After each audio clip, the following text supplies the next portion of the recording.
మీ ఎలాంటి వ్యాపార ప్రకటనలకైనా వెంటనే మా ఛానల్ సంప్రదించండి. ప్రస్తుతం మనతో పాటు ప్రముఖ ఆధ్యాత్మికవేత్త వేదిక్ ఆస్ట్రాలజర్ కోనుగంట్ల సురేష్ బాబు గారు ఉన్నారు. గురుగారితో మాట్లాడేద్దాం. నమస్కారం గురుగారు. మణికంఠ గారు నమస్కారం అండి. సో ఫిబ్రవరి మాసం విశేషంగా మనకి మేషరాశి వాళ్ళకి ఏ విధంగా ఉండిపోతుంది, ఈ నెలలోనే మనకి పంచగ్రహ కూటమి తాలూకు ఇంపాక్ట్ కూడా ఉండిపోతుంది, అలాగే మహాశివరాత్రి ఉంది. వీటిని వినియోగించుకుని మేషరాశి వాళ్ళు ఎటువంటి అదృష్టాన్ని పొందితే బాగుంటుంది? ఓం గం గణపతయే నమః. స్వర్ణలక్ష్మి నమస్తే అస్తు పరబ్రహ్మ స్వరూపిణి రాజ్యం దేహి ధనం దేహి సర్వకామాంచ దేహి మే. మీరు అడిగిన క్వశ్చన్ చాలా పెద్ద క్వశ్చన్ అండి. ఒక క్వశ్చన్ అని చాలా ఇంబైబ్ చేశారు. 5 గ్రహాల కూటమి అన్నారు, మళ్ళీ ఫిబ్రవరి అన్నారు, మూడవ అన్నారు, శుక్రవారం చాలా చెప్పేశారు. బట్ నేను అన్ని కన్సిడరేషన్ తీసుకొనే ఈ రాశి ఫలాలు చేయడం జరుగుతూ ఉంటుంది సహజంగా. అయితే ఈ ఫిబ్రవరి మంత్లో చాలా ఉన్నాయండి విశేషాలు. ఫస్ట్ నేను అయితే అంత లిస్ట్ అంతా పెట్టాలి, 2 మాత్రం చెప్తాను. ఒకటి శుక్ర మూఢమి, ఇది 13వ తారీఖు అయిపోతుందండి. అక్కడ నుంచి ముహూర్తాలన్నీ స్టార్ట్ అయిపోతాయి. రెండోది శివరాత్రి పండగ 15వ తారీఖు ఉందండి.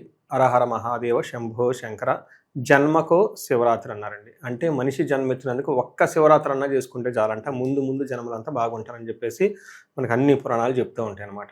ఈ 2 పండుగలు ఖచ్చితంగా అందరూ చేసుకోవాలని చెప్పేసి నేను కోరుకుంటా ఉన్నాను. మీరు చెప్పిన విధంగా మిగతా విషయాలు కూడా కన్సిడరేషన్లోకి తీసుకొని, పరిగణలోకి తీసుకొని మేషరాశి వాళ్ళకి ఫిబ్రవరి మంత్ ఎలా ఉందో తెలుసుకుందాం.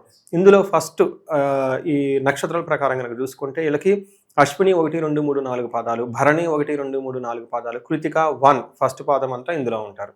పేరు బలం ప్రకారం చూసుకుంటే వీళ్ళకి చూచే చోల లీలు ఏ ఆ అన్న లెటర్స్ అంతా కూడా ఇందులో ఉంటారు. మనకి గ్రహస్థితి మార్పు కనుక చూసుకుంటే 3వ తారీఖున బుధుడు మారుతున్నారు, 13వ తారీఖు సూర్యుడు మారుతున్నారు, 6వ తారీఖు శుక్రుడు, 23వ తారీఖు వచ్చేటప్పటికి కుజుడు మారుతున్నాడు. అంటే ఆల్మోస్ట్ ఎవ్రీ వీక్ అనుకోండి ఒక్కొక్క గ్రహం మారుతూ ఉంది. గ్రహం మారినప్పుడల్లా వీళ్ళకి కొంచెం ఇంపాక్ట్ ఉంటుంది, అందరికి ఉంటుంది. వీళ్ళకి ఎలాంటి ప్రభావం ఉంటుందో మనం చూద్దాం. ఫస్ట్ సూర్యుడి వల్ల ఏమవుతుందంటేనండి, మనకి లఘు గోచారము సూక్ష్మ గోచారం అన్న ఒక కాన్సెప్ట్తో సింపుల్ వర్డ్స్లో హోల్ మంత్ ఎలా ఉంటుందో చెప్పవచ్చు. వాళ్ళకి ఏం చెప్తుంటే విత్తలాభం శుచం పుష్టిం అభయం అంటారు. 4 ముక్కల్లో మొత్తం తేల్చేస్తారు సార్. ఫస్ట్ది ఏంటంట, విత్తలాభం అంటే ఆర్థికంగా ఇలా బాగుంటుంది. రెండోది పుష్టిం, శారీరకంగా పుష్టిం ఉంటారు. అభయం, అన్ని విధాలా సేఫ్ అండ్ సెక్యూర్గా ఉంటారు. శుచం అంటే కొంచెం మానసికంగా సారోగా, కొంచెం దుఃఖపూరితమైన, లేదంటే కొంచెం ఏమంటారు, కొంచెం ప్రెషర్, ఈ మోడర్న్ లాంగ్వేజ్లో వాడుకోవాలనుకుంటే ఉండే అవకాశం ఎక్కువగా ఉంటుంది. ఇది కూడా ప్రొఫెషనల్ మ్యాటర్స్లో ఉండే అవకాశం ఉంటుంది. ఇది తప్పక జనరల్గా ఫిబ్రవరి మంత్ దాదాపు ఒక 75% మేషరాశి వారికి బాగుందని తెలుసుకోవాలి. సో ఇందులో మీరు కనుక గమనించుకుంటే సూర్యుడు 11వ ఇంట్లో ఉండటంతో గ్రహరాజు 11వ స్థానంలో ఉంటే లాభప్రదం. ఎప్పుడైతే సూర్యుడు లాభప్రదంగా ఉంటారో మిగతా గ్రహాలు కూడా ఆటోమేటిక్గా వాటి యొక్క ప్రభావం పాజిటివ్గా ఉంటుంది, లేదంటే అసలు ఉండదని మనం గమనించుకోవాలి. ఇందులో ఏమవుతుందంటే 11వ హౌస్లో సూర్యుడు ఉండటం విశేషమైన యోగ్యతనిస్తూ ఉంటుంది. ఏ విధంగా అంటే అర్ధచ్చ అంటే ధనం ప్రకారంగా, సకులాచార వాళ్ళ ఫ్యామిలీ పద్ధతులన్నీ చక్కగా పాటిస్తూ ఉంటారు. గృహే నృత్య ఉత్సవం, గృహంలో ప్రతిరోజు మంచి పండగలు సెలబ్రేషన్స్ ఉంటుంది. నిత్య మాధుర్య భుక్తిచ్చ, చక్కగా మంచి పదార్థాలన్నీ తింటూ ఉంటారు. లాభప్రదం అంటే లాభంగా ఉంటుంది. ఇంకేం కావండి, లాభం ఉంటుంది, ధనం ఉంటుంది, చక్కగా ఫుడ్ తింటారు, నిద్రపోతూ ఉంటారు, హ్యాపీగా ఉంటారు. పెద్దవాళ్ళు చెప్పిన మాటలు బుద్ధిగా వింటూ ఉంటారు. అన్ని కారణాలకు మూలం ఏంటంటే పెద్దవాళ్ళు చెప్పిన మాటలు వినకనే, పెద్దవాళ్ళు చెప్పిన పద్ధతులు పాటించకనే మనం ఇలా అయిపోతాం. ఎప్పుడైతే చూడండి, ఇందులో సూర్యుడు 11వ ఇంట్లో ఫస్ట్ వాళ్ళు పెద్దవాళ్ళు చెప్పిన మాటలు వింటారంట, బుద్ధిగా నడుచుకుంటారంట. ఎప్పుడైతే 2 ఉంటే మిగతా ఆటోమేటిక్ పడిపోతూ ఉంటుంది. ఎప్పుడైతే డైవర్ట్ చేసిపోతామో దూకుడుగా మళ్ళీ ప్రాబ్లమ్స్లో పడిపోతూ ఉంటాం. అందుకని చెప్పేసి సూర్యుడు 11వ స్థానంలో విశేషంగా యోగ్యతనిస్తున్నాడు. ఇది ఈ రాశి వాళ్ళకి చాలా ఇంపార్టెంట్, మేషరాశి వాళ్ళకి. ఎందుకంటే వీళ్ళకి ఏలినాటిని యొక్క ప్రభావంతో ఉన్నారు.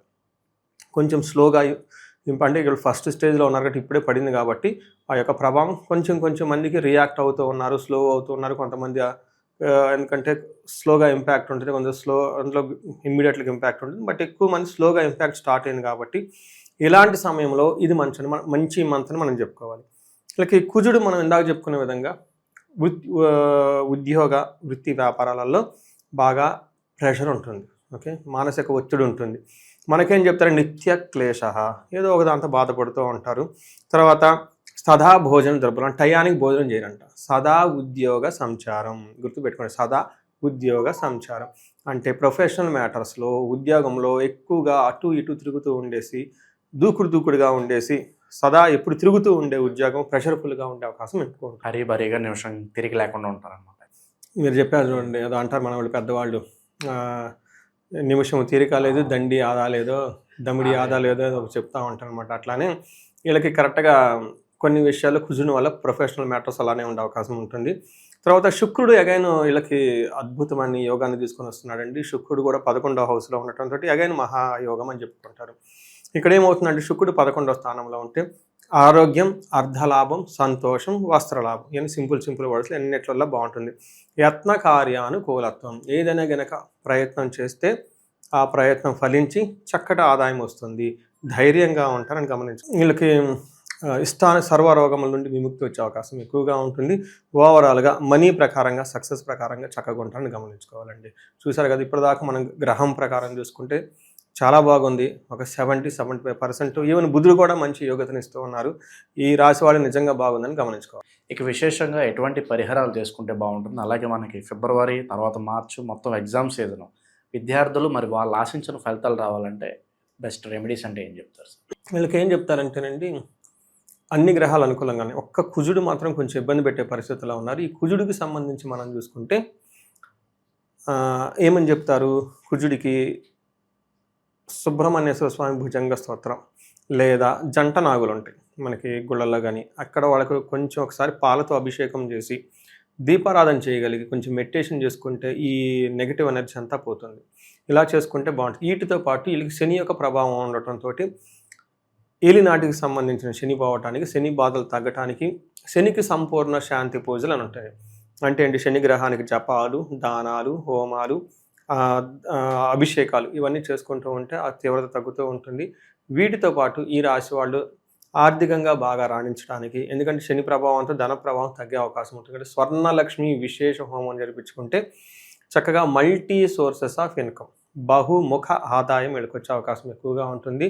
సో ఈ రాశి వాళ్ళకి ఇంకా ఏమైనా విశేషంగా వాళ్ళకి ఏదైనా పర్సనల్గా ప్రాబ్లమ్స్ ఉన్నా, మ్యారేజ్ ఇష్యూస్ ఉన్నా, లేదంటే రిలేషన్షిప్స్ ఇష్యూ అవన్నీ ఏమైనా ఉన్నా కానీ ఒకసారి మనకు అప్రోచ్ అయితే హారోస్కోప్ చూసి అది గోచార రీత్యా ఉందా, జన్మ జాతక రీత్యా, రెండు ఒకసారి కలిసి ఉంటుంది. గోచారం బాగానప్పుడు జన్మ జాతక దోషాల గురించి పడుతాం, ఏమైనా దోషాలు ఎట్లాంటివి ఏమన్నా ఉంటాయి.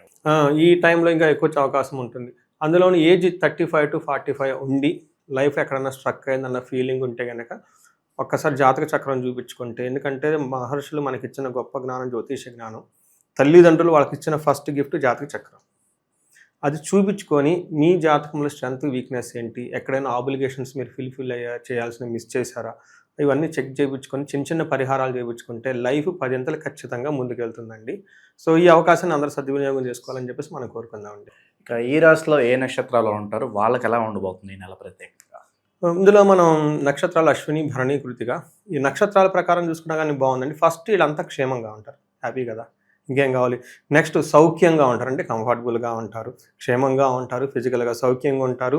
ఇంకా ఏమైనా ఉందంటే ప్రతిదీ లాభప్రదంగా కూడా ఉంటుంది.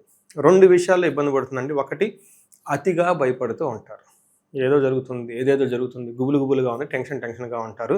ఇది 3 అశ్విని వాళ్ళకి, భరణి వాళ్ళకి, కృతిగా వాళ్ళకి కూడా అతిగా భయపడే అవకాశం ఎక్కువగా ఉంటుంది. కాబట్టి ఈ 3 విషయాలు కొంచెం జాగ్రత్తగా ఉంచుకోండి.